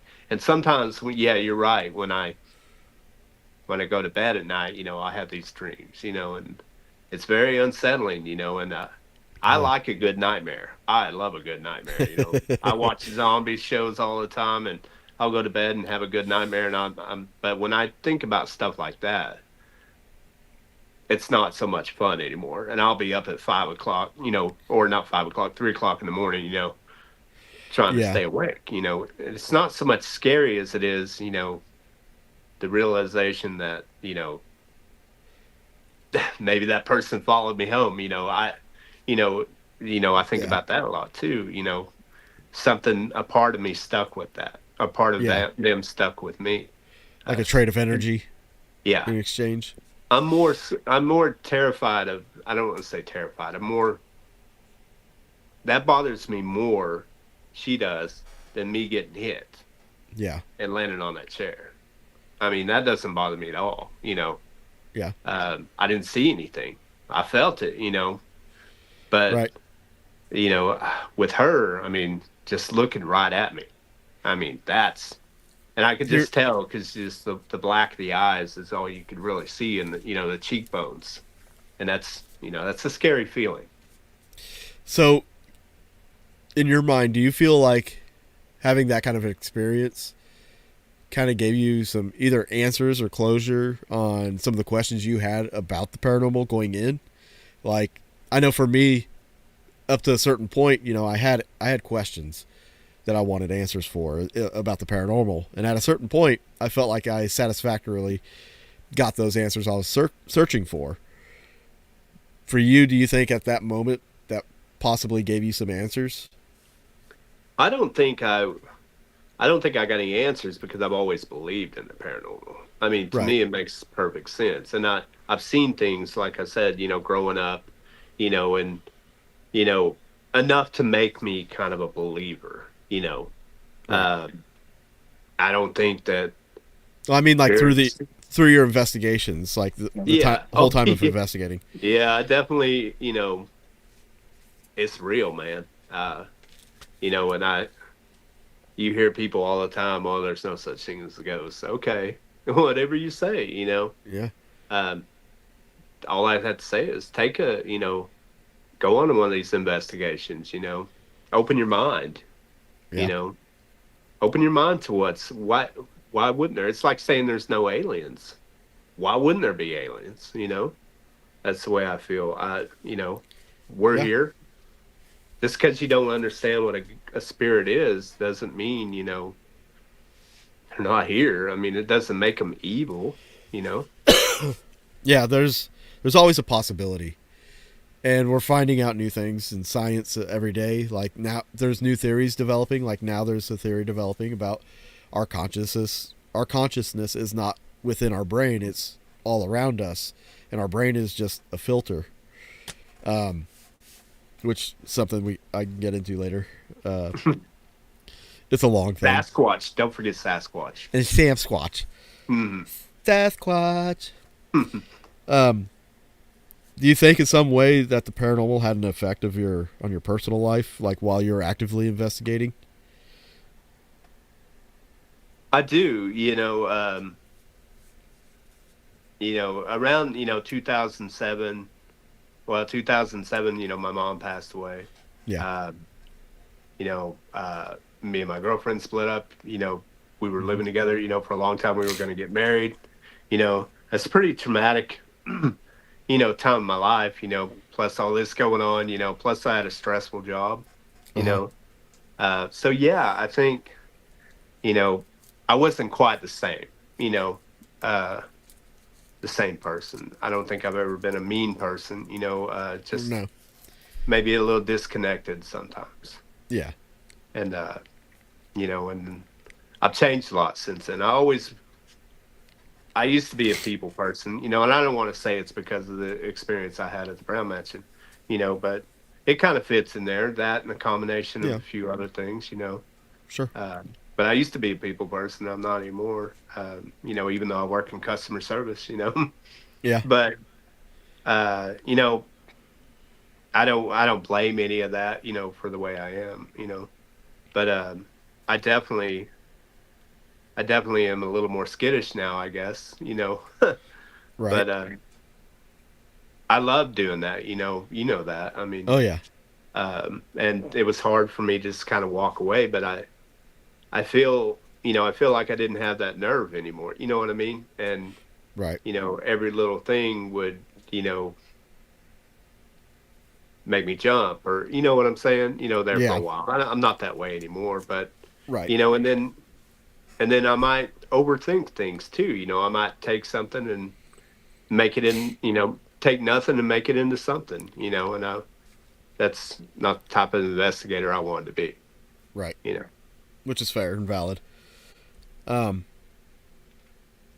So I mean, since leaving the paranormal behind, like I know because I've seen it already. Like your life's changed for the better, Hmm. and I think that stands to reason nowadays, since there's so many people out there investigating now, who I see it a lot where, and I've experienced it too, where like things around them they just tend to go to shit while they're investigating, and there's some people like myself, I'll include myself in this because I am guilty of it, because I'm bullheaded. Like I will still investigate. I will still keep pushing it. Um, but there's a lot of people that it has ruined. Like some paranormal teams will break up and everything. But I think through it all, that the early core of having PO Swim, which by the way, the some guy at the Crescent Hotel coined PO Swim, PIOSWM, as an acronym for Paranormal Investigators of Southwest Missouri. Our core group, I think, was like probably one of the best groups of people I worked with. I think we had it all together, and I think we all understood each other, like how far one's willing to go, or what's comfortable for one and what's not comfortable for another, and we knew when to push each other, when to lay off, and we had fun doing it. That was the other thing. It was like a brotherhood. It Hmm. really was. So if you had any advice for somebody that's getting into the paranormal field that might have an experience like what you had, what would you say to somebody? And you can take your time to come up with an answer. It's fine. Well, that might have an experience, or that doesn't have an experience. Let's I say would say somebody.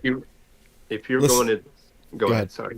No, you go ahead. All right. Let's say somebody has a major experience.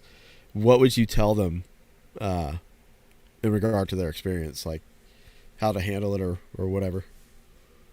Well, with me, and it took a while, just keep an open mind. Like I said, it doesn't necessarily have to be a bad thing. You know, it can unlock a lot of answers. For me, it kind of answered some things.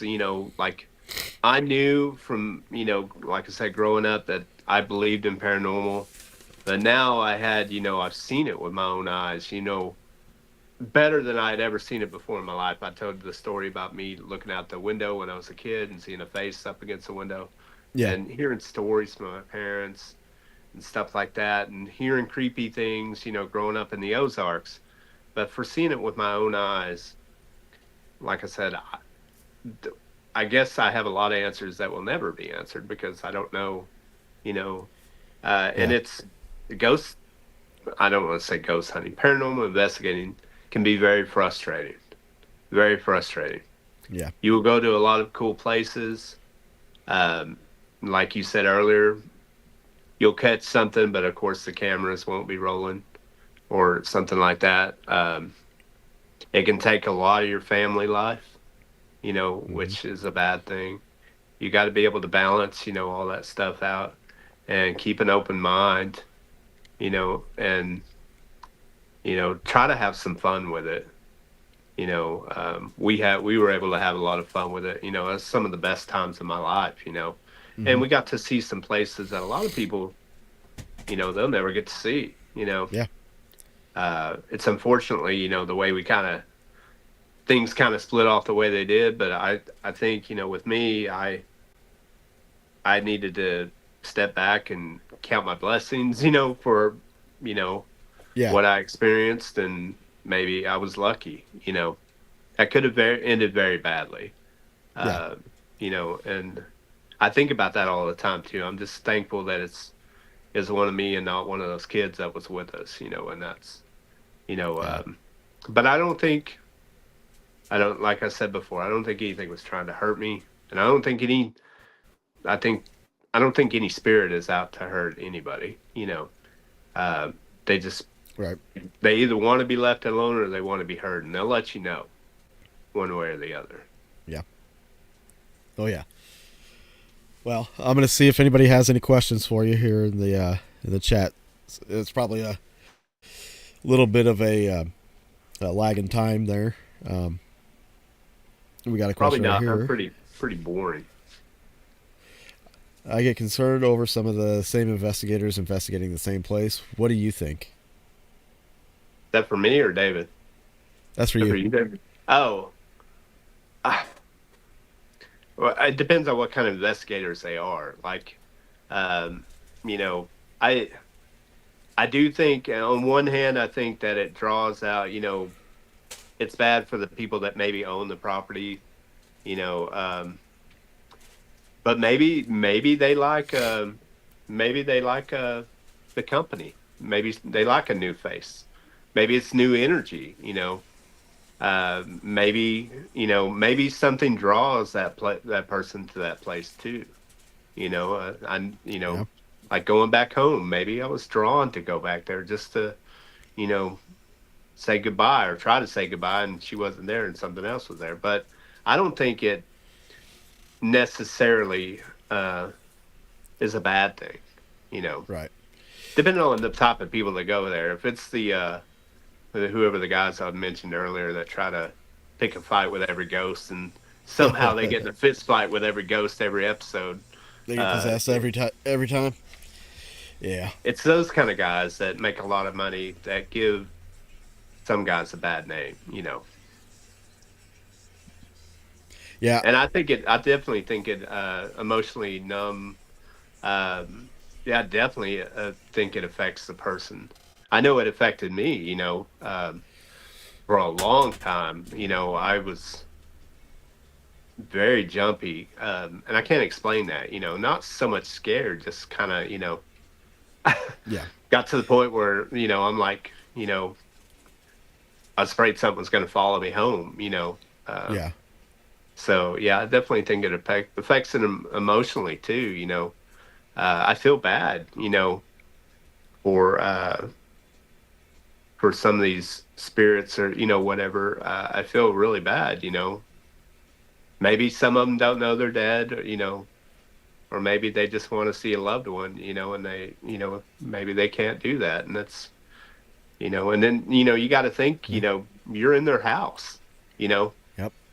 how would you feel if somebody came to your house? I think they have every right to be upset.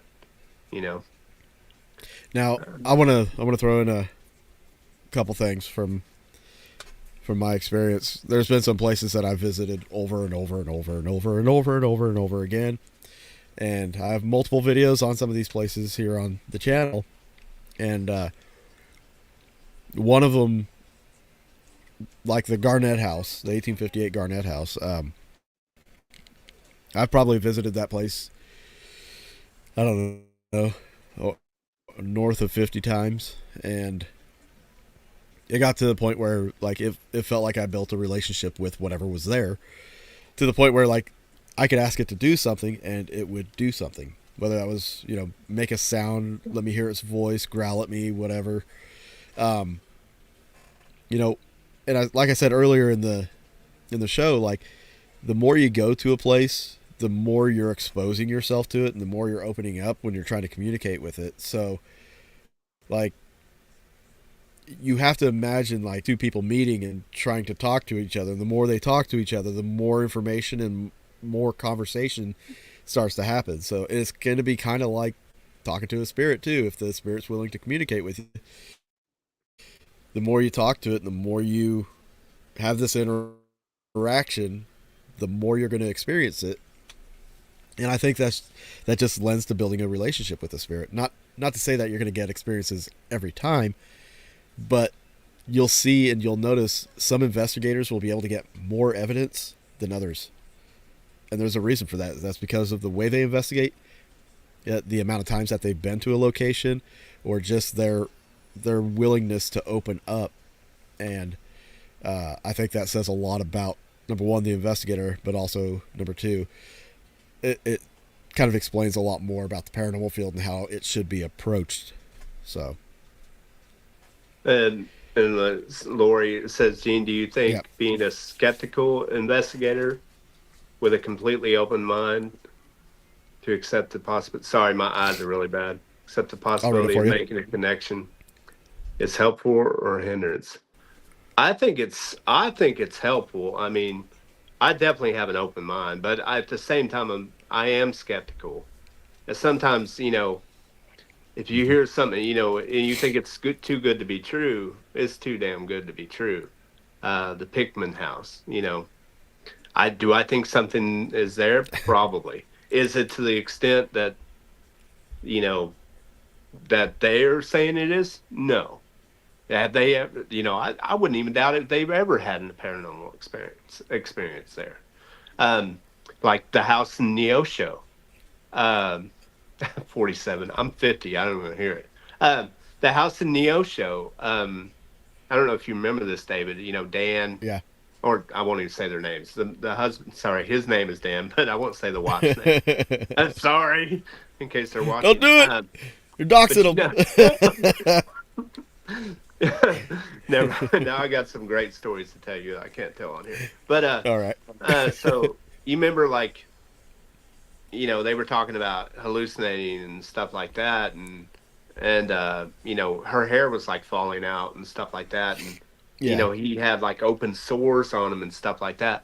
I really think something like that, with them hallucinating and stuff like that, was due to the old house and the bad wiring of the house.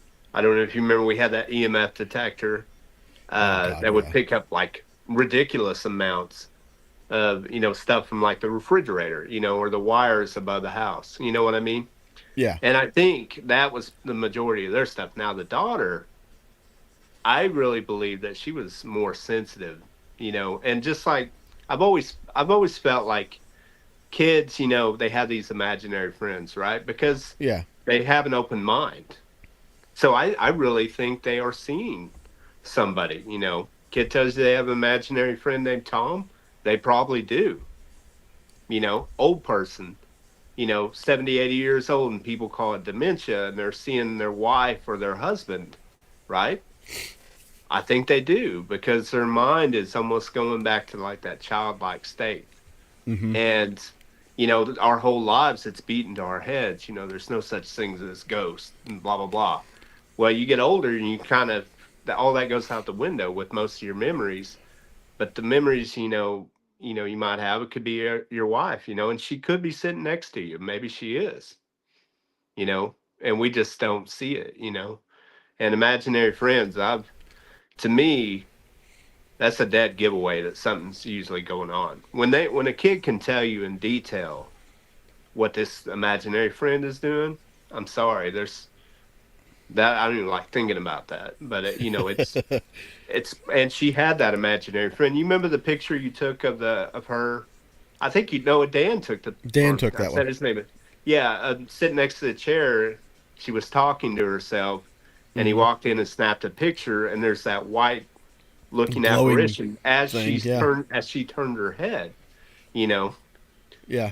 That's now again, bad cameras and all that, but you can't. But were they that bad if they're catching that kind of stuff? No, that's true. Catch 22. Mm-hmm. You're right. Hospice nurses, stories. My dad, after my mom passed away, he would be the only one out there at the house, and he'd be out mowing the yard, and he'd say, look up on the porch, and he'd see my mom, and he would make it off as like a memory, maybe it was a memory, maybe it wasn't. Yeah. Um, Real there's quick. so many answers. But Real quick, since everybody was wanting to see the Pikmin video, oh, I'm gonna play the clip that I posted on YouTube many years ago. Let me see when I posted this. This was from 17 years ago. Feel old yet? All right. I don't know why cough drops make me like burp. We're gonna do this. We're gonna share screen. do they still own that house, David? No, the guy that owns it, his name's Larry Smith, I think. Oh, that's He was right. the one They that- didn't own it. Yeah. Yeah. Let's go back. Pause. I'm surprised you didn't play the cannon fire. Did you have that audio?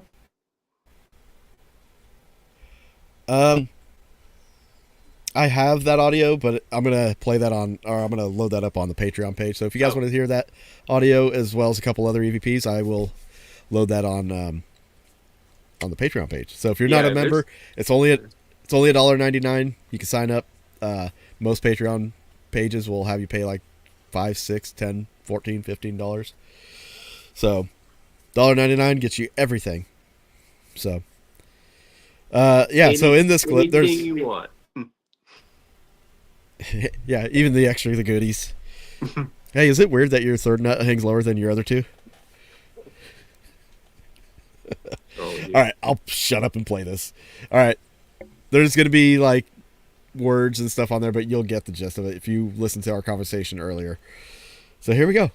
I muted the music for copyright reasons. And Gene, you can comment on this if you would like.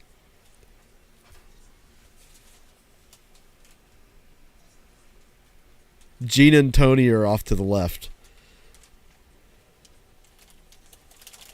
Deborah signals to Tony, your hands in your pocket. Put your hands in your pocket. Oh, what? What's happening?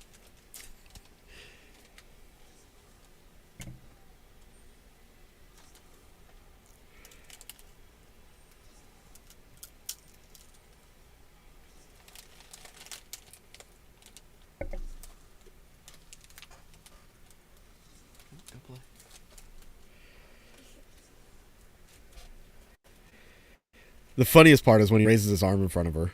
La-di-da. Here, look. It's like, what's this? It's almost like she was already looking for it when he raised, like right before he raised it. Like just a second before he raises it. It's like he was already looking for it. Was that Tabby on her knees? Yeah. Sorry. And this is how Yeah. bad his hand was cut. Honestly, if your hand gets cut that bad, you're going to notice it getting cut that bad. Unless you're doing it yourself, then you won't wince or make any noise. And she's already looking. Ah. We'll see that Yeah, later. that's such, man, that's so bad. Yeah. Especially on his part where he's like, what? What? I should go through the comments on that too. But I won't. We ain't got time for that. I did get emails from people, other paranormal teams that investigated with them, who also caught them faking shit. One group, I remember their email said something like they were upstairs with Tony, which, again, Tony doesn't like to go upstairs and investigate. So why was he up there? But he ended up burning some of his chest hair with his own lighter. So he could... yeah, so he can make it smell like something's burning, and then he's going to be like, oh, but they caught him doing that with his lighter. Yeah, Maybe he's into fucking, that kind of thing. maybe. Yeah, They that's ended up leaving. paranormal right there. His behavior, yeah. And now he's a psychic. I don't know if you knew this. He's psychic. Did not. He's a medium. Tony is a medium now. World-renowned medium. What an embarrassment. I will say this. If you're on investigation and you're faking your evidence, then what the fuck are you doing? Why? Yeah. What's the point? If you... To make money. I mean... Cha-ching. I mean, I don't know. That's man. it. Now, how That's much? it. It's all become a cash grab. You know, Well, I know, they're probably getting royalties, probably not much royalties now off the Heartland Ghost stuff and her books, but like, I'm sure they probably get paid appearance fees and stuff like that. But they got their 15 minutes of fame, and that's what they were going for. yeah. I just think some of those stories, you hear about, you know, the movies make it so much worse. That people want to be like, oh, I had an experience like that. No, you didn't. Most people Yeah. didn't. Um, Yeah, the odds are stacked against you to have an experience like that. But well, Gene, we've been on for about over 2 hours now. 2 hours, man. I didn't think I'd make it 2 an hour. hours. Before I had to know take you're my- like Before I had to but, take my Metamucil, and I have to take my back pills so I can eat.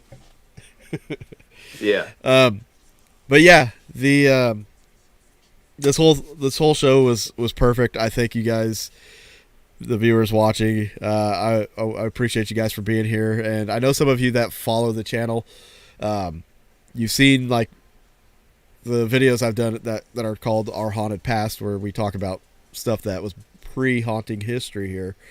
And being that this was the first podcast episode, I wanted to bring somebody that was the first member of my team back in the day, like the Paranormal Investigators of Southwest Missouri. This was something that I wanted to do for a long time, and Gene, I appreciate you for jumping on here and doing this as well. Well, I love you, buddy. I do. I know I love you too, man. Best friends I ever had. Remember that, people. People talk shit about me behind my back. This guy will get you. No. That's right. And my daughter's right here eating Funyuns like she's a little pothead. What are you doing, hippie? Yeah, no. Thank you guys for having me on. I appreciate it, man. It's fun. I was kind of worried about it. I ain't gonna lie. I felt like they needed to know you. They need to learn about you because, like I said, I talk about you all the time. I talk about our experiences. I think it would be great for them to. I thought it would be great for them to have a face with the name, and you guys got to know them a little bit. So hopefully, in the not too distant future, we might be able to snag you up and take you on an investigation, bring you back into the fold for maybe one or two. Who knows? It's whatever. I'd like that. It's up to you. Yeah. Yeah. Just let me know. We'll make it happen. Looks like they want more stories, Gene. Maybe you can have me on again sometime. I try to cut that cough off. Yeah, for sure. I think everybody will be entertained by some of our stupid stories, especially. So, I know they make my nipples hard. I've got some photos. No, you don't. Yes, I do. For science. For science. All right, guys. Well, thank you for joining us, everybody. Have a great night. Again, like I said, if you want to join the Patreon, the link's in the description. If you want some merch to support the channel, there's a link in the description as well. And then also, every Friday night, we'll be here on Haunting History, the podcast. Next week, I will be live from location. I will be filming a location with a special guest, KD Stafford. If you've watched Ghosts of Morgan City or Ghosts of Devil's Perch, you may have seen, if you've seen those, you've seen KD because he's on those shows. But he and I are investigating at the Wichita Aviation Museum, and we've got some experiments planned that we are going to film. But we're also going to do a live interview right here on the on the channel. So catch that again next Friday at 8 p.m. Central Time.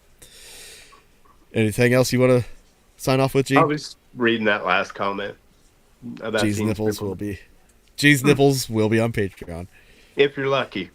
They look like sausage fingers. No, baloney. Bologna areolas with sausage fingers. That's right. All Don't right. you forget it. I never forget. Okay. Good night, everybody. Good night. Thank you.